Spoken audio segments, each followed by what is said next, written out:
Well, good morning, church. How we doing? Good, man. I love that prayer, that expectation that Jesus is coming back. He is not leaving us here forever. And so we get into the scriptures today. You're going to notice my voice is not maybe fully there today. And so I'm going to be working through a chunk of text today, hoping that I'm not going to have a coughing fit and recovering from a little cold. So be patient with me if you will, okay? Hey, it was the best of times. It was the worst of times. Those words sound familiar to anybody? Those are the opening words of the classic Tale of Two Cities by Charles Dickens. And what is so powerful about those words, why they resonate with us, is not just because it describes that perfect scene, that chaotic scene that sets the tone for that novel, but it really describes every epic in human history, doesn't it? I mean, think about it, right? Like, we could say the same of our day today, right? It's the best of times, it's the worst of times. We're the most prosperous generation that's ever seen the face of the earth, and at the same time, we got a whole lot of heartbreak around us, don't we? Or you could say the same thing we probably did back in Vietnam era, back in World War II, back in the dark ages. We would say the same thing. I know every one of us would say the same about middle school, right? It was the best time. It was the worst of times. I think it's the worst years for everybody personally. But here's what we're going to discover as we open up the scriptures today, is that even Jesus describes the years following his ascension and the years anticipating his return as being the best of times and the worst of times. I think it captures it so well. If you got a Bible, open it up to Mark chapter 13. That's where we're going to be catching up with the story today. And as we re-enter this scene, we find Jesus still at the temple. He's been teaching there now for a number of chapters, for a number of weeks in our teachings. And he now is leaving the temple, never to return to it again, because his crucifixion is only 3 days away. And so he's leaving the temple. And as he leaves the temple, his disciples are again struck by the majesty, the magnificence of this incredible building. Watch what they say. This is Mark 13, verse 1. As Jesus was leaving the temple, one of his disciples said to him, "Look, teacher, what massive stones, what magnificent buildings. Do you see all these buildings?" Jesus said. "Not one stone will be left on another. Every one will be thrown down." This, you may recall, is talking about the temple of God. This temple was not the original temple. The original temple came built by Solomon about 1,000 years prior. It was majestic. But after their rebellion against God, some other nations swept in, burnt it all down, took them to exile. After exile, they returned and they rebuilt the temple. Maybe you remember our journey through Nehemiah in the spring. You remember that? But they rebuilt the temple, but it was a shadow of its former self. Fast forward a few generations, a few hundred years, and here you come to when King Herod came along and he built back better, some would say. He began building this temple about 50 years before this scene. And while it was still unfinished at this time, it was considered one of the most beautiful buildings in the world. It was one of the wonders of the ancient world. It was certainly the largest, most imposing structure for hundreds of miles around. And Josephus, the Jewish historian, he described the glory of the temple being from afar like a snow-capped mountain that you would see because of all the white stone that made it up. And from up close, it was like the rays of the sun, because the sun's rays would bounce off all that gold, and you could have to divert your eyes. The whole site covered 35 acres. 35 acres. The courtyard was 5 football fields by 3 football fields. This is a massive area. And the circumference of the walls around was about 1 mile. Some of the walls reached as high as 165 feet tall, towering over that Kidron Valley down below. Now, 165 feet tall, that was unheard of in antiquity. It was incredible. Some of the stones that made up the temple were some 68 feet long, 9 feet high, 8 feet wide, larger than a full-size bus. I remember going to the Temple Mount in 2016, and we did an underground tour to look at some of these foundation stones, and some of these stones blew my mind how massive they were. Like, how did they move these things? This was an incredible structure. Even the columns of the temple were so big that 3 men would have to reach around fingertip to fingertip around one column. Can you get the picture of why these disciples leaving the temple look back as they cross over to the Mount of Olives and they look at it and they say, man, that's incredible. This is the temple that they gawk at, and this is the temple which Jesus says in verse 2 will be torn down piece by piece. And sure enough, 40 years later, AD 70, Titus, the commander of the Roman armies, marches into Jerusalem and he commands that it all be burnt down. The temple was set on fire. The gold melted into the cracks of the temple, but he didn't want to leave there without that gold. So he said every stone must be thrown off, and they took the gold with them. And within 1 generation of Jesus speaking these words, every stone of that temple was toppled, and this prophecy became true. Can you picture it? But the disciples here, they don't get it. I mean, how could such a magnificent building be destroyed? More than that, how could the temple of God, I mean, this is God's dwelling place, how could that be no more? See, they didn't understand that the temple was now obsolete. As Jesus had come, as his Spirit indwells believers, not just a building, now he indwells all who know and follow Jesus. The temple was no longer needed. It was obsolete. But the disciples, they wanted answers, right? So Peter, James, and John, they come, they saddle up next to Jesus there on the Mount of Olives, looking out at that temple, and they ask him a question privately. Look at verse 4. Verse 4, they say, tell us, Jesus, when will these things happen? And what will be the sign that they are about to be fulfilled? Pause on this question for a second. This is the question that launches Jesus into his longest discourse in the entire Gospel of Mark. And many people read Mark 13 as strictly apocalyptic literature, like it's just about the end times. And I know I've done that. Maybe you have too. But notice the context here. Context is key. And you have to recognize the question that he's asked is about the destruction of the temple. When will this happen? How could this happen? It's about those times, not the end times, is where Jesus begins. And so as we work through this text, we have to recognize this is called Jesus' Olivet Discourse. He's teaching from the Mount of Olives. And so this Olivet Discourse, as we move through it, he's answering the question, when will the temple be destroyed? And how will we know that this is coming? That's the question he's going to answer. And if I could sum it up for you, because we're going to bite off a chunk today. Okay, you guys ready? Buckle up. Okay, y'all buckled? Okay, we're going to bite off a lot. Here's how I would sum it up, though. It's going to be the worst of times before it's the best of times. Okay, here we go. Let's pick it up in verse 5. Jesus said to them, watch out that no one deceives you. Many will come in my name, claiming I am he, and will deceive many. And when you hear wars and rumors of wars, remember this is no snail mail even, no social media, no 24-hour cable. It could take months, even years to hear about a war. When you hear of this, don't be alarmed. Such things must happen, but the end is still to come. Nations will rise against nation, kingdom against kingdom. There will be earthquakes in various places, famines, and these are just the beginning of birth pains. So you must be on your guard. You'll be handed over to the local councils, flogged in the synagogues. On account of me, you'll stand before governors and kings as witnesses to them. And the gospel must first be preached to all nations, like we just saw, right? That we get to be a part of bringing the gospel to all nations before Christ comes back. And whenever you're arrested and brought to trial, don't worry beforehand about what you will say. Just say whatever is given to you at that time, for it is not you speaking, but the Holy Spirit. And brother will betray brother. Father will betray child. Children will rebel against their parents and have them put to death. Everyone will hate you because of me, but those who stand firm to the end will be saved. And when you see the abomination that causes desolation, don't worry, we'll unpack that.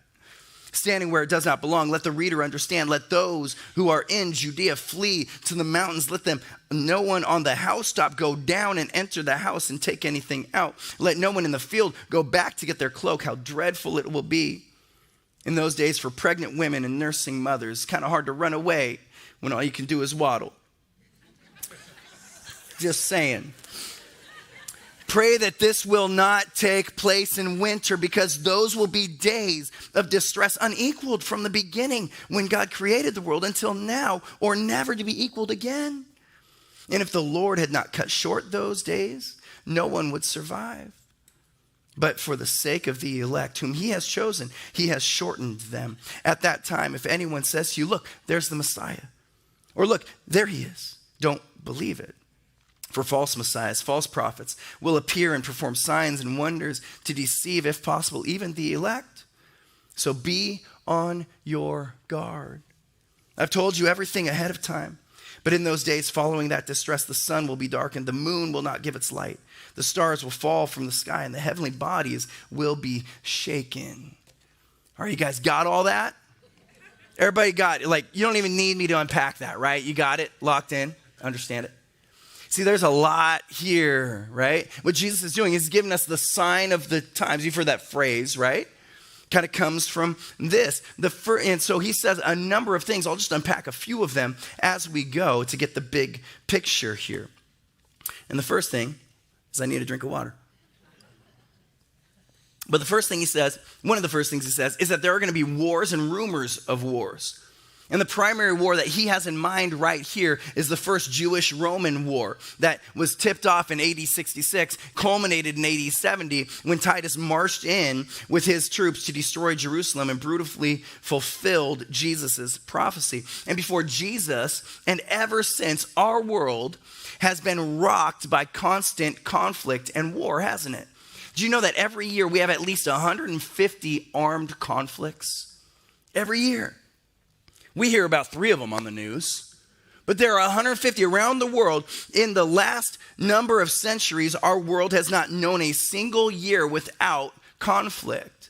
This has been the case since Jesus spoke these words. In verse 8, Jesus suggests that there will be natural disasters, earthquakes, famines, the like. And these are not unique in human history either, right? We see massive destruction throughout the history of our world. Even today, earthquakes, tsunamis, hurricanes, even this week in the news, right? And we hear about this. This week I saw a headline that said that Grenada is in a state of Armageddon, was the headline. Like, do we realize that's biblical apocalyptic language that they're describing of this natural disaster? See, famines continue to wreak havoc on our world, especially in sub-Saharan Africa. So many places we can name, even though we have plenty of food resources to feed the world over. Yet we still deal with it. But the reality is, these aren't new things. These have been going since Jesus spoke these words. From AD 41 to 54, there were multiple famines. In AD 61, an earthquake hit Phrygia. In AD 63, an earthquake leveled the famed Pompeii. Ever heard of that? These earthquakes, these famines have been happening since Jesus spoke these words, even before. And he goes on in verse 9, and following, to warn that his followers would be persecuted. And certainly there's incredible persecution of believers around the world today. If we in Rancho Murieta, in America, think that we're facing persecution, we're really not that much. But there's incredible persecution of the church around the world. But all of Jesus's disciples, they faced heinous persecution right away. See, we have to see that some of the worst persecution happened right on the heels of Jesus' death and resurrection and ascension. In the first 300 years after Jesus, before the Christian faith became a recognized religion, Millions of believers were killed. Millions. Emperor Nero reigned from AD 54 to 68. Maybe you've heard that name. We name our dogs Nero now. You know, he's lost to history. But he was a terrible emperor. He was responsible for setting the fire in Rome, but blamed the Christians. Christians were persecuted like crazy, and his reign looked like persecution for him. Looked like being torn to shreds in the Colosseum by lions and tigers and bears. Really nothing. I mean, come on, guys. 1045 is going to do better than you on that one. Okay? Yeah, that's true. That's what it looked like. Torn to shreds by lions and tigers and bears. Still nothing. Man, come on, guys. You're embarrassing. Or being set on flame alive to light up his garden as he did his evening strolls. This is the persecution believers face early on. Jesus' words coming to pass right after he leaves. Verse 14, Jesus says that they'll see the abomination that causes desolation show up. Now, what in the world could that be, right? And that sounds like something from The Hobbit, you know? Like the desolation of smog, you know? Like that, I'm just like, what does that mean? Jesus is borrowing this phrase from the Old Testament book of Daniel, chapter 9, verse 27, a couple other scriptures in there too, which points to someone coming and somehow desecrating the temple of God. Abomination, it's a big word, a lot of syllables. Abomination means something that brings disgust or hatred, okay? Desolation means complete destruction. And so we see that this means somebody that will be hated, that's despicable, that will bring destruction to God's temple, to God's plan in some way, but leading to Jesus. The people of God saw this fulfillment of the abomination that causes desolation. Remember, that was prophesied in Daniel 700 years earlier. And so they saw in 168 BC, Antiochus Epiphanes enter into the temple and desecrate it by sacrificing an unclean animal, a pig, on the altar of God, drinking its blood. All the kids said, ew. And then tearing the scriptures apart. And so this was the abomination that causes desolation. But then Jesus comes along and he tells us that there will be a subsequent fulfillment of this prophecy. Paul comes along, 2 Thessalonians chapter 2. He says that the man of lawlessness, echoing Jesus, this abomination, right? That the man of lawlessness will oppose and exalt him over everything that's called God or is worshipped. And so he sets himself up in the temple, proclaiming himself to be God. And throughout the centuries, there have been lots of candidates for what is this abomination that causes desolation, right? Lots of questions. In AD 40, Emperor Caligula ordered a statue of himself to be erected in the temple. And so everybody's looking at this and saying, this is probably it. But it was just an order. It never came to pass. After the fall of Jerusalem, when Titus marched in AD 70, he and the Roman soldiers, they set up their standards in the temple. They sacrificed to them in the temple. And Josephus gives a gruesome account of famine and cannibalism and wholesale slaughter during this Roman siege on Jerusalem. They crucified thousands of Jews in this time. Maybe this was the abomination that causes desolation. See, some of these things have been happening since the time Jesus came and spoke these words. Verse 24, 25, Jesus says that there will be upheaval in the heavens to follow this disaster. And we know from history that, sure enough, there were indeed signs in the sky all around this time. Roman historian Tacitus, he says that the history on which I am entering is that of a period rich in disasters, terrible with battles, torn by civil struggles, and horrible in peace. Sounds a lot like what Jesus is saying, huh?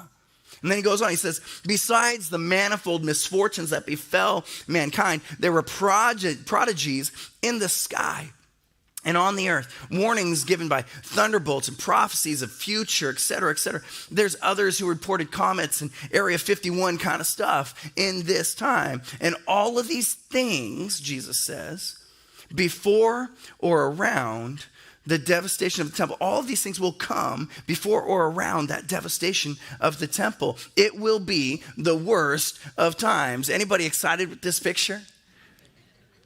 And yet, Jesus says verses 7 and verse 11, he says, don't be alarmed. Don't be afraid. Don't be worried. And he tells them to stand firm.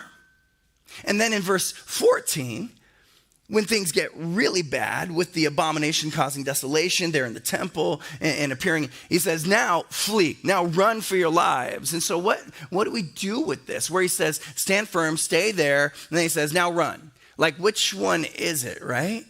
And I think what Jesus is saying here is that there is a time to stand firm and there is a time to skedaddle. Okay, there is a time to stand strong, and there is a time to flee. And some of you are like, is he talking about California? Like, do I leave California? I've been thinking about leaving California. Some of you are thinking about that, right? That's not what he's talking about here. He's talking about the time around the temple. See, God never intended for his followers to run from persecution or to take it easy. I don't see anywhere in Scripture where God keeps his beloved from experiencing trials or tribulations. He allows us to go through the fire knowing that he's with us. He allows us to move through that knowing and being ambassadors of his grace even when everything's falling apart. And my friends, everything will fall apart. Do we know that? That's what he says here. So here's what I want us to capture in this section. You can write this in your notes if you're taking notes. Okay, it will get worse before it gets better. It will get worse before it gets better. I don't know why we're so shocked to look around our world and say, man, things seem like they're just going to hell. Jesus said that would happen. We should not be shocked. But he calls these the beginnings of birth pains. Meaning these are necessary pains that will bring new life. Any of you who've had babies, you understand that a little bit, don't you? Like, we have 3 babies. Trust me, I understand birth pains, okay? Yeah, if my wife were here, she'd be like, yeah, she's in Kids Quest. So I remember our first kid we had, and we're in the hospital, and you know those birth pains. I mean, is it a crazy experience having children? Like, it's crazy, and it's excruciating, but it's bringing new life, right? And I remember our first child coming, and I'm watching all that Krista's going through, right? I'm having kind of an easy time of it, but Krista's having a hard time. And I remember watching this, and I'm like, I think I'm smiling, and I'm just like, this is incredible. New life is entering the world. And she looks at me, she's like, what? Is everything okay? And I'm like, I'm smiling. Am I not smiling? Like, I thought I was smiling. Evidently, I was showing the horror of the moment, right? Because, like, I'm looking at all she's going through. Like, this is the beginning of the birth pangs, he says. Here's the deal. All that excruciating pain, though, is forgotten when that new life arrives. And that's his promise here. It will get worse before it gets better, but it will get better. It will get better. New life and hope will be ushered in. And this is where Jesus takes a bit of a turn in the text. Takes a bit of a turn here. Verse 26, verse 32 takes a little bit of a turn. I told you earlier that Jesus is answering the question about when or how this destruction of the temple might actually unfold. He's answering that question. But somewhere around here, he shifts gears and starts talking about the time and the day of his return. See, like an onion has layers, there can be layers to biblical prophecy. And you peel back one and you think it was fulfilled. And it was, but there may be a subsequent fulfillment, kind of like that abomination that causes desolation was fulfilled in the Antiochus Epiphanes episode. But then Jesus and Paul come and they say, there's going to be a subsequent fulfillment too. If you're with me, say, uh-huh. And so another way to understand this, all that he's said here, is that these things happen, and they will happen. Okay, they happened in history. All of these signs have been fulfilled from the time Jesus spoke the words. They happened in history. They happen all the time now, right? The persecution of believers around the globe. Oh, be praying for the persecuted church around the globe. We think about the war in Israel, threats from Iran. And we look at that and we think, well, it's happening right now. Yeah, it is. It happened, it happens, and it will happen preceding Christ's return. Does that make sense? And so all of these things, we have to see them in context. They happened, happen, and will happen. So in my mind, it will be the best of times and the worst of times in the end times too. See, the scriptures call it the great and dreadful day of the Lord. It's great and it's dreadful. And how do you put those together? Why do I say it could be the best of times? Because everything you've said so far, Phil, kind of sounds like bad news, right? It's the best of times because Jesus is going to come back. He's going to return. He's going to heal every hurt and right every wrong like we sung, right? That's the promise here. Listen to what Jesus says, verse 26. Read along with me. And those of you who didn't bring a Bible to church, you're like, man, I should have brought a Bible to church. Verse 26, at that time, hold on. At that time, people will see the Son of Man coming in clouds with great power and glory. And he will send his angels and gather his elect from the four winds, all those who know him from all around, from the ends of the earth to the ends of the heavens. And now learn this lesson from the fig tree. The only one of the few deciduous trees in Israel loses its leaves every season. And so when it sprouts new ones, as a twig gets tender, its leaves come out. You know that summer is near. For even so, when you see these things happening, you know that it is near, right at the door. Truly, I tell you, this generation will certainly not pass until all these things have happened. And heaven and earth will pass away, but my words will never pass away, he says. See, Jesus is starting to shift from talking strictly about the decades to come, that generation that's going to see the temple destroyed. And he starts to talk about his return in glory. Now, Bible scholars, if you dig in and you read about this text or the parallel text, you're going to find they are all over the map in how they interpret this and when Jesus is starting to talk about his return versus the temple and all. They're all over. Here's what we can all agree on, every Christ follower, is that someday soon, what he says here and elsewhere is that someday soon, Jesus Christ will return with power and great glory. Amen? That is our hope. That is our hope. And so we don't know exactly what that will be like. And if someone tells you they do, don't believe them. See, if Jesus' return is anything like his first coming, we're all in for some surprises, right? Because all those who had it mapped out knew exactly how it would look when the Messiah showed up. They missed him. So we can't go to that place. But let me give you three things that I believe we can expect in Jesus' return. Number one, the scriptures talk about Christ's return here and elsewhere being sudden. It is sudden. Jesus tells a lot of parables about it will be like a groom coming and showing up for his wedding unannounced. It'll be like a thief in the night. Paul in 1 Corinthians 15 says it'll happen in the flash, in the twinkling of an eye. Jesus' return will be sudden. Not only that, but his return will be visible to all. It will be visible to all. At his ascension, the angels who show up alongside his disciples, maybe you remember the scene, Acts 1, verse 11, they say, listen, he's going to come back in the same way he went away. And so it's going to be visible to all. You don't have to worry about if he's come in secret and you've missed him. Or if his return was spiritual only, not physical, and so you missed him. You don't have to worry about that because we know from the scriptures that his return will be visible to all. Thirdly, his return will be sudden, visible, and imminent. It is imminent. What I mean by that is it's near. His return is near. The scriptures testify to this, and we see all of these signs have been fulfilled since the first century. So there's not a whole lot we're waiting on other than Jesus showing up. We don't have to watch for a certain timetable or a certain rapture index to happen to wait for Jesus. You may be asking here and say, well, hold on. You say it's soon, but haven't they thought it was going to be soon since the first century? And you're right. Yeah, you're right. They've been expecting Jesus. We've been expecting Jesus for 2,000 years. But if you think about it, a friend of mine texted me the other day and I responded, said, if he's been gone a couple thousand years, like how do we deal with that if he's going to come soon? I said, well, if you think about it, 2 Peter 3:8 says that a day is like 1,000 years. 1,000 years is like a day. So Jesus is really only taking the weekend.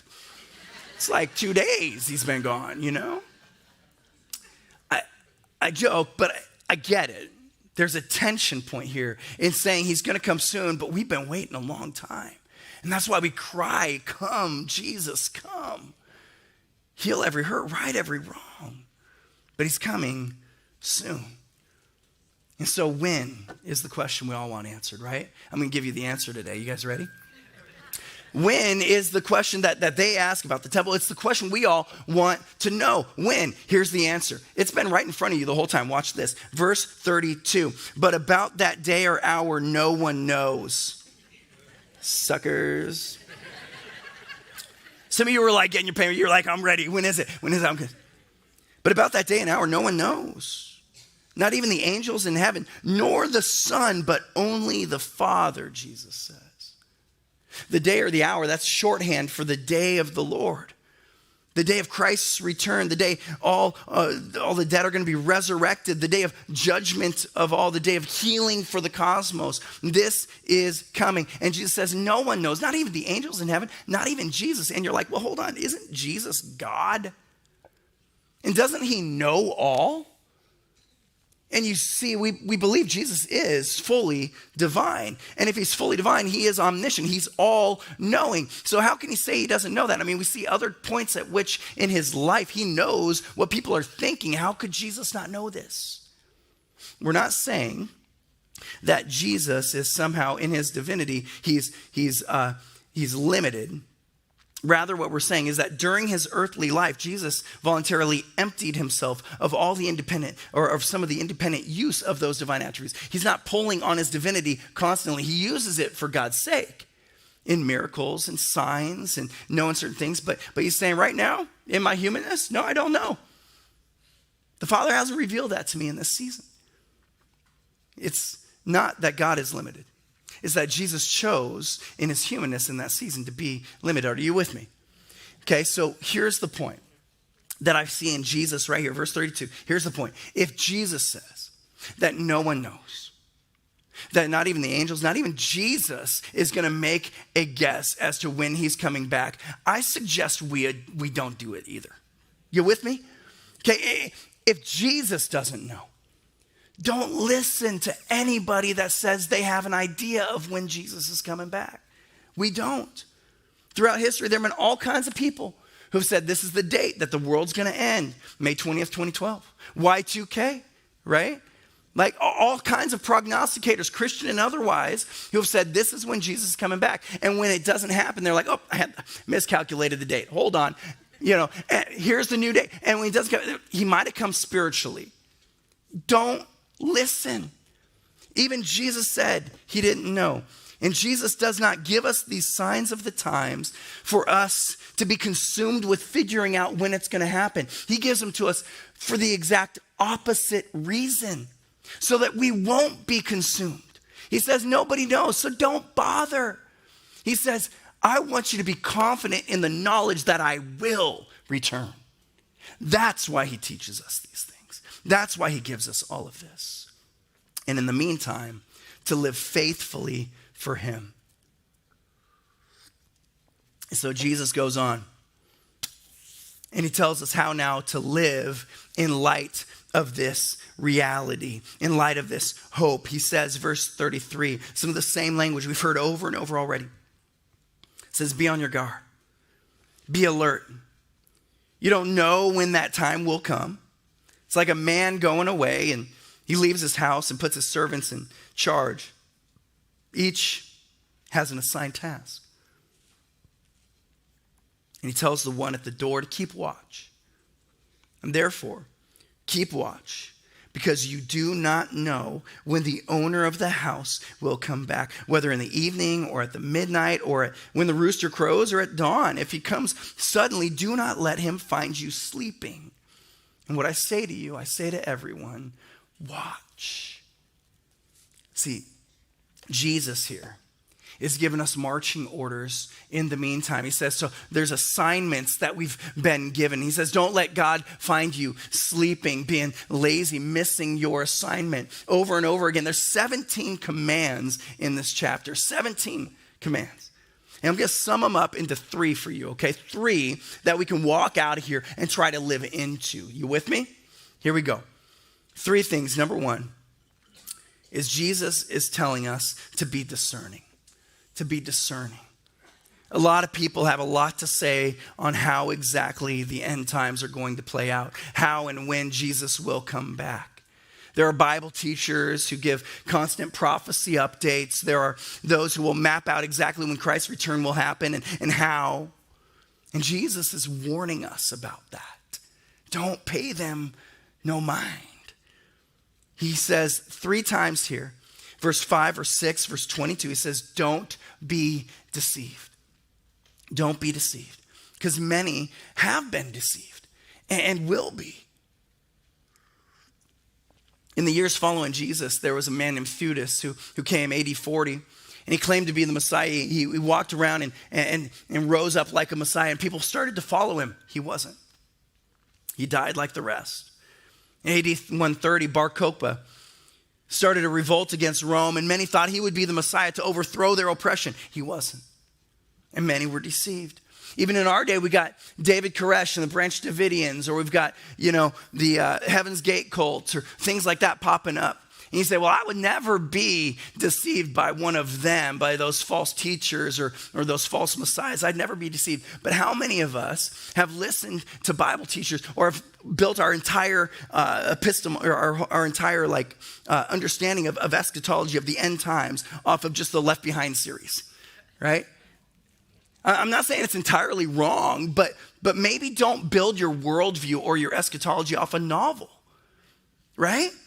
And Jesus is telling us here to be discerning. That means read your Bible. Read your Bible. Know what it says. Yeah, apocalyptic literature can be really hard to understand, okay? It can be really, really hard to understand. But know what your scriptures teach. And when you choose a resource to help you understand it, choose wisely. Understand the lens that they're bringing to it. Are they premillennial? Are they postmillennial? Are they pre-trib or post-trib or what's their lens they're bringing to it? It helps you interpret. Then you can eat the fish and spit out the bones. You understand? Be discerning in what you digest and in what you accept in this season. Be discerning. Second thing Jesus tells us to do is to be ready. Be ready. Again, Jesus says, watch out, be on your guard, be alert. Over and over again, he says these words. This means to be ready with hope, with anticipation, be awake, be excited, be eager for Christ to return. It makes me think about when I was a teenager, I'd do a lot of babysitting. And this is like before the days that you'd get the text of, I'll be home in 15 minutes, right? You didn't know. They might give you a vague idea of when they'll be back, but it's like whenever they get back, I better have the toys cleaned up, kids in bed, dishes washed, right? Like I got to be ready for them to read. My friends, he's saying be ready for his return. Be ready for the day that he'll come. Live for him now. Know his salvation now. You may not have another opportunity. And if you haven't said yes to Jesus, if you haven't surrendered your life to him, then you're not ready. Be ready. Say yes to Jesus today. Open a relationship with him. If you want to know how, come and ask me or anybody you've seen on stage today. Or prayer warriors at the end of the service. Last point, we're called to be faithful as we wait. We're called to be discerning. We're called to be ready. We're called to be faithful. See, we can be discerning and we could be ready without being faithful today. You ever heard that phrase, they're of so heavenly minded, they're of no earthly good, right? And that could be the case if all you're doing is staring at the sky every day, just waiting for Jesus.